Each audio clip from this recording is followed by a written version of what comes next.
Live from Fargo and serving you on TV, online, and on the go. This is Valley News Live at 10.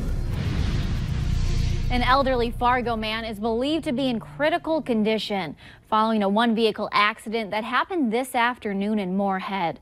It happened near the intersection of 12th Avenue South and South Elm Street around 3:30. Police tell us an 89-year-old Fargo man was driving westbound on 12th Avenue.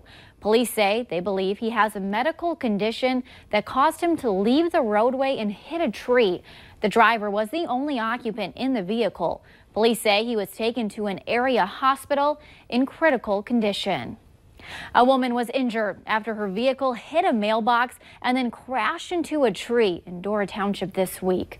Police say a Minnesota woman was driving her Suburban eastbound on Highway 108. The vehicle crossed the lanes and entered the north ditch, hitting a mailbox and then vaulting over a driveway approach. It continued eastbound in the ditch, crossed the lines, and then went into the south ditch where it stopped after striking a tree. The driver was taken to an area hospital with non-life-threatening injuries. And one person was taken to the hospital after a two-car accident near County Road 6 in Grand Forks around 5:30 Friday evening.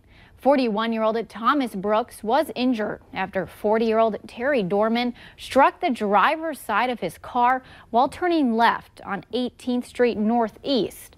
Brooks sustained non-life-threatening injuries. The crash remains under investigation by the North Dakota Highway Patrol. It was a manhunt that lasted days and finally ended late Thursday. 34-year-old Christopher Riley was arrested while sitting in his pickup truck at Lindenwood Park. Investigators say he killed his father, Kevin Riley Sr., in a South Fargo apartment last week. Authorities say they also recovered the gray Dodge truck they were looking for when they spotted Riley. Bail for Riley has been set at $750,000. William Hain will be sentenced to prison, but it won't be on a charge relating to the murder of Savannah Graywind. Friday, a jury found him not guilty. Hain and Brooke Cruz were charged with conspiring to murder the pregnant 22-year-old in August of last year. Cruz pleaded guilty to her charge and was sentenced to life in prison.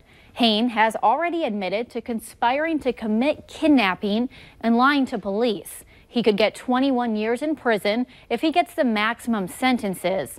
Attempts to get reaction from the Graywind family on Friday were unsuccessful. They were in the courtroom wearing red in honor of Savannah. Stick with us here on Valley News Live for updates on Hain's sentencing. And hundreds of people are homeless in the Fargo-Moorhead area. Today, the Golden Drive was held in West Fargo to raise awareness of this homeless population. Valley News Team's Katie Opperly tells the story of our community banding together, rain or shine, to help those in need. There is many homeless people right here in Fargo-Moorhead that don't work just one but two jobs. And it's that hard with our housing. Susan Barron has one goal in mind. Affordable housing, yes. Everyone deserves a second chance. And she has been working 6 years on the Golden Drive to make a difference in the Valley's homeless population. They're humans, they're people, they're just like us. They're mothers, fathers, brothers, sisters. The mission of the Golden Drive is to raise awareness of the child homelessness crisis in the community while making a positive change. Leah Ramstead has been working with the Drive for all 6 years, and she says she can see this change. The word is spreading as well, is that more people are bringing their friends and their family to the event. And so, little by little, if one person can, communicate with one other person, then we can just try to tackle it all together. She says if one child can be impacted or one family can be helped, then it's all worthwhile. This afternoon, one of my cheerleaders looked at me and she said, "Oh, it's so cold." And I said, "Yes, it is." And then she continued and said, "But I guess that's a small drop in the bucket because kids and people who are homeless, they're always in the cold."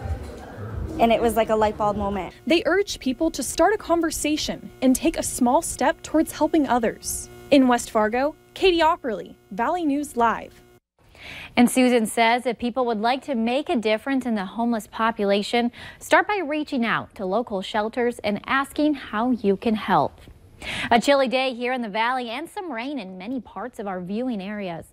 Let's see how the rest of our weekend is looking with meteorologist Justin Fanfarelli. Justin? And thank you, Melanie. Good evening, everybody. Temperatures well below average for this time of year. Here's a look at the high temperatures across the region into the Southern Valley into the mid-40s, and that includes the Fargo area. Some places into the lower 50s, like out toward Cavalier. Devil's Lake, a high of 48. That's one of the warmer spots. Current temperatures look like this. We're at 43 in Fargo, 41 Detroit Lakes, Jamestown, and Thief River Falls. Now, we are seeing mostly cloudy skies. Some areas where you see the green on the map, you could see some sprinkles or light rain showers, especially making your way north toward the Canadian border, out toward the Hallock area. You could see a few rain showers. Most of us staying dry, though.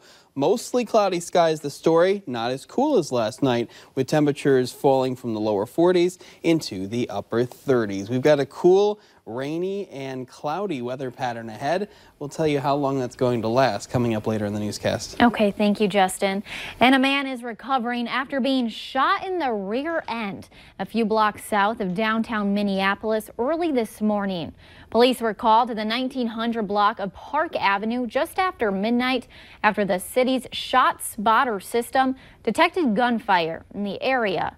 Officers arrived at the scene to find the gunshot victim, who they rendered aid to until EMTs arrived. The victim was taken to Hennepin Health with non-life-threatening injuries. Police say a handgun was recovered at the scene, but the suspect had fled before they arrived. The investigation is ongoing. A Woodbury, Minnesota police officer is hospitalized with what are described as significant injuries after his squad car was rear-ended by a tow truck on I-494. It happened just before 2 a.m. Friday as Officer Brian Wagner was stopped in the center median. Wagner remains hospitalized at Regions Hospital. Officer Wagner has been with Woodbury Police for 4 years. The driver of the tow truck, 45-year-old Joshua Barnhill of Oakdale, also suffered non-life-threatening injuries. It's unclear why he left the roadway and hit the squad, but alcohol does not appear to be a factor. The State Patrol is investigating the incident. Later on Valley News Live at 10, good news for migraine sufferers. There's a new drug that might make those migraines a little more bearable. More details are still to come tonight. You're watching Valley News Live on TV, online, and on the go. Always on, wherever you are, whenever you need to know. Valley News Live.